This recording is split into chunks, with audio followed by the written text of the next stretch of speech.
नमस्कार दोस्तों, एक बार फिर से आप सभी का स्वागत है एजू पाक यूट्यूब चैनल में।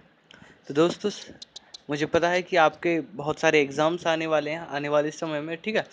तो उन सभी एग्ज़ाम्स को मद्देनज़र रखते हुए, जैसे कि हरियाणा कांस्टेबल का एग्ज़ाम है, हरियाणा फॉरेस्ट गार्ड का एग्ज़ाम है, हरियाणा नहर पटवारी, हरियाणा ग्राम सचिव और म्युनिसिपल कमेटी सेक्रेटरी एग्ज़ाम आने वाला है। बहुत सारे एग्ज़ाम्स आने वाले हैं।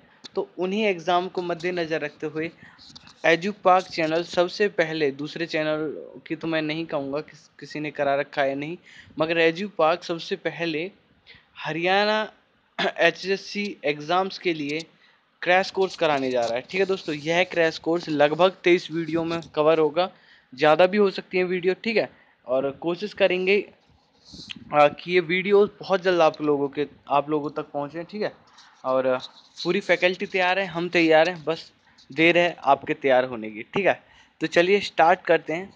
और दोस्तों, आपके लिए ज़रूरी सूचना यह है कि अगर अभी तक आपने चैनल को सब्सक्राइब नहीं किया तो चैनल को सब्सक्राइब कर लें। और दूसरी बात, अगर आप हमसे कनेक्ट होना चाहते हैं व्हाट्सएप के ज़रिए, क्योंकि व्हाट्सएप पर हमारे ग्रुप चले हुए हैं, ठीक है।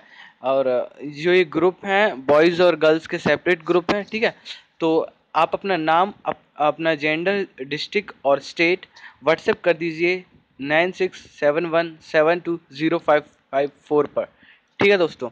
चलिए स्टार्ट करते हैं।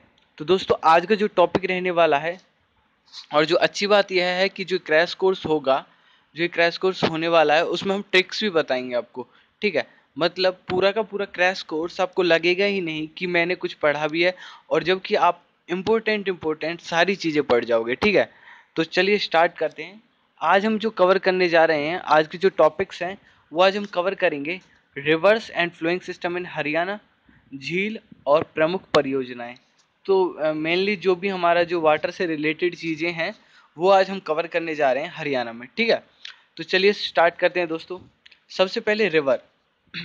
दोस्तों, आपको पता है कि रिवर है, जो नदियां हैं हरियाणा में, मेनली दो बड़ी बड़ी नदियां हैं जो मेन नदी मानी जाती हैं। तो वह है यमुना नदी और एक घग्गर नदी, जो मैंने दिखाने की कोशिश की है आपको। राइट हैंड साइड और लेफ्ट हैंड साइड में राइट हैंड साइड में यमुना नदी है और लेफ्ट हैंड साइड में घग्गर नदी है। तो दोस्तों, हम पहले कोशिश करते हैं कि सारी की सारी नदियां डिटेल में समझ लें, फिर उसे डिटेल में पढ़ने के बाद उसकी एक ट्रिक बताऊंगा, ठीक है। और उसके बाद अगले टॉपिक्स की ओर हम मूव करेंगे, ठीक है। तो चलिए स्टार्ट करते हैं यमुना नदी से। तो जो यमुना नदी है वह हरियाणा की सर्वाधिक महत्वपूर्ण नदी है। जो आप कई बार क्वेश्चन पूछा जाता है कि निम्नलिखित में कौन सी नदी सर्वाधिक महत्वपूर्ण नदी है, तो वह यमुना है। और क्वेश्चन ऐसे भी आ सकता है कि कौन सी नदी नित्यवाही नदी है, क्योंकि यमुना नदी नित्यवाही नदी है। यह गंगा की प्रमुख सहायक नदी है। इसका उद्गम उत्तराखंड राज्य के गढ़वाल हिमालय से स्थित बंदरपूंछ के पश्चिमी ढाल से हुआ है, ठीक है। यह नदी ताजेवाला के उत्तर में कलेसर के समीप हरियाणा के यमुनानगर जिले में राज्य की सीमा में प्रवेश करती है। तो क्वेश्चन यहाँ भी बनता है कि कौन सी जगह से हरियाणा में प्रवेश करती है, तो आंसर आएगा इसका ताजेवाला। और फरीदाबाद के हसनपुर नामक स्थान से पूर्वी दिशा में मुड़कर उत्तर प्रदेश में चली जाती है। तो दोस्तों, उत्तर प्रदेश में कौन सी जगह से जाती है? हसनपुर से, ठीक है। यमुना नदी हरियाणा और उत्तर प्रदेश के मध्य 320 किलोमीटर लंबी रेखा बनाती है।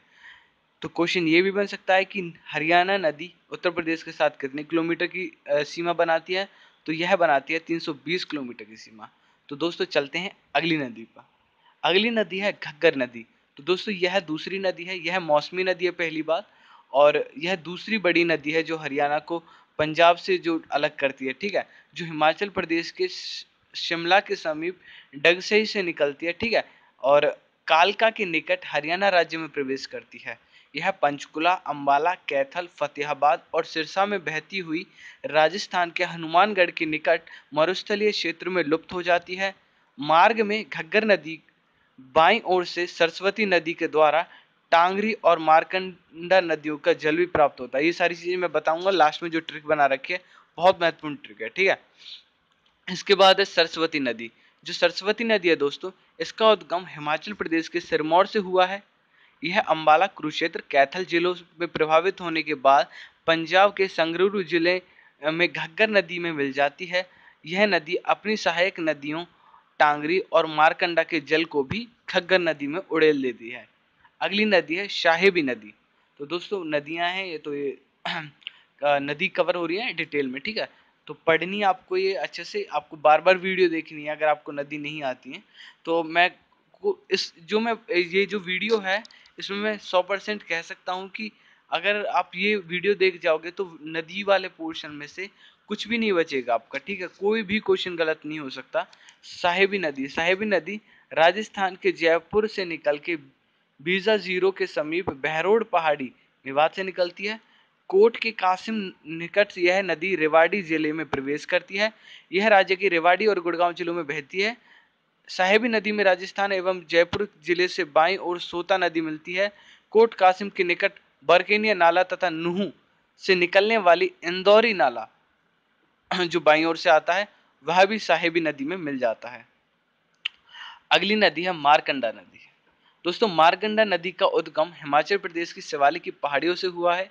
यह छोटी धाराओं व पहाड़ी नालों से मिलने के बाद नदी इस राज्य के अंबाला कुरुक्षेत्र जिलों में प्रभावित होती है और लास्ट में सरस्वती नदी में जाकर मिल जाती है।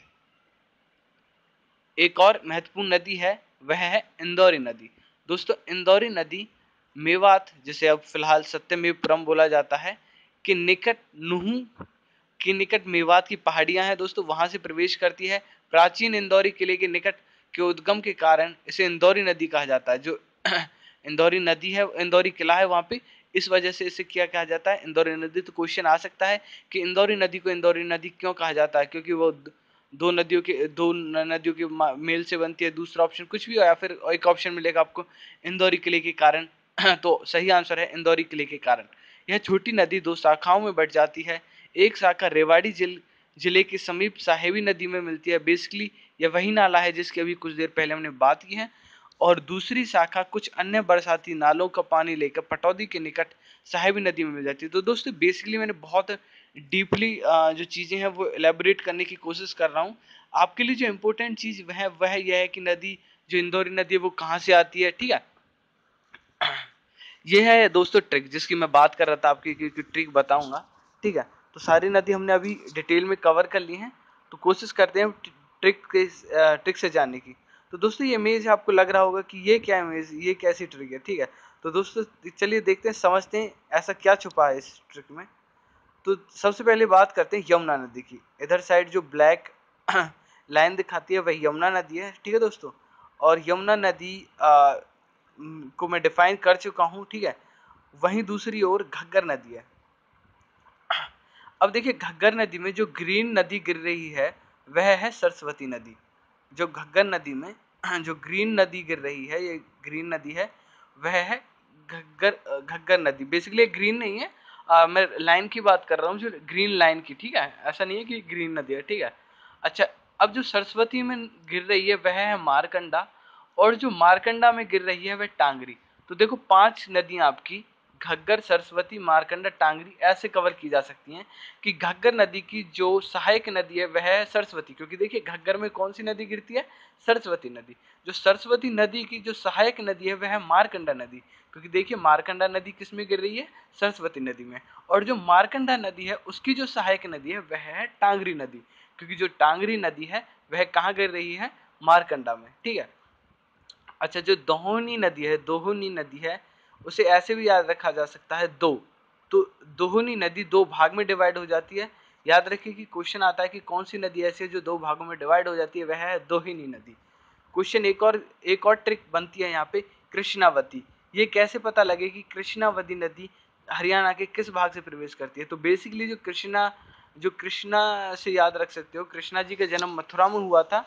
और जो मथुरा है वह साउथ ऑफ द इंडिया, जो हरियाणा है, जो मथुरा है वो हरियाणा के साउथ में पड़ता है। हरियाणा के साउथ में मथुरा पड़ता है। तो जो कृष्णावती नदी है वह भी कहाँ से प्रवेश करेगी, वह भी हरियाणा के साउथ से प्रवेश करेगी, ठीक है दोस्तों। ये एक और ट्रिक कवर हो चुकी है।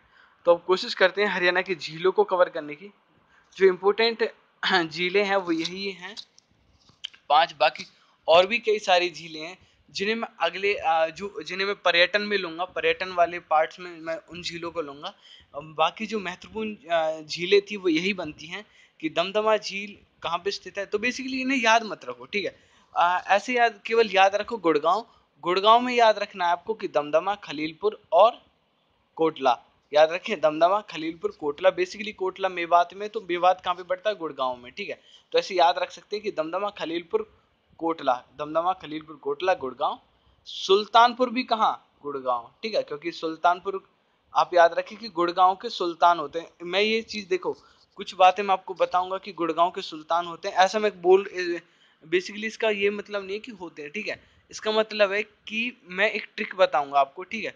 तो आने वाली वीडियोस के लिए भी ये चीज याद रखें कि सुल्तान कहाँ? गुड़गांव, क्योंकि कई सारी चीजें आएंगी सुल्तानपुर गांव का जब भी जिक्र होगा तो भी गुड़गांव की बात आएगी, ठीक है। तो ऐसे ही कोशिश करें। तो दमदमा, दमदमा बेसिकली यह सोहना में पड़ती है, गुड़गांव के सोहना में, ठीक है। खलीलपुर और कोटला, बाकी बड़कल झील है वह कहाँ पड़ती है? फरीदाबाद में। यह प्रमुख झीलें हैं, ठीक है। बाकी और जो झीलें हैं वह इतनी प्रमुख नहीं है, उन्हें मैं पर्यटन वाले चैप्टर में लूंगा, ठीक है। बात करता हूं मैं परियोजनाओं की। तो जो परियोजनाएं वह जवाहर लाल परियोजना, ये लाला गलत लिख गया है, ठीक है। तो जवाहरलाल परियोजना है वह कहाँ है? महेंद्रगढ़ में, ठीक है। जो सिवानी है तो वो कहाँ है? भिवानी। आप याद रख सकते हैं, सिवानी, भिवानी। लोहारू है वह कहाँ है? भिवानी में। जो जूही है वह कहाँ है? भिवानी में। हथिनी कुंड कहाँ है? हथिनी कुंड, ठीक है। तो कुंड याद आ रहा है तो यमुना, यमुना पे पहुंच जाओ, ठीक है। यमुना नदी के किनारे पहुंच जाओ। कुंड कहाँ हो सकता है? यमुना नदी के किनारे, तो हथिनी कुंड हो गया, ठीक है।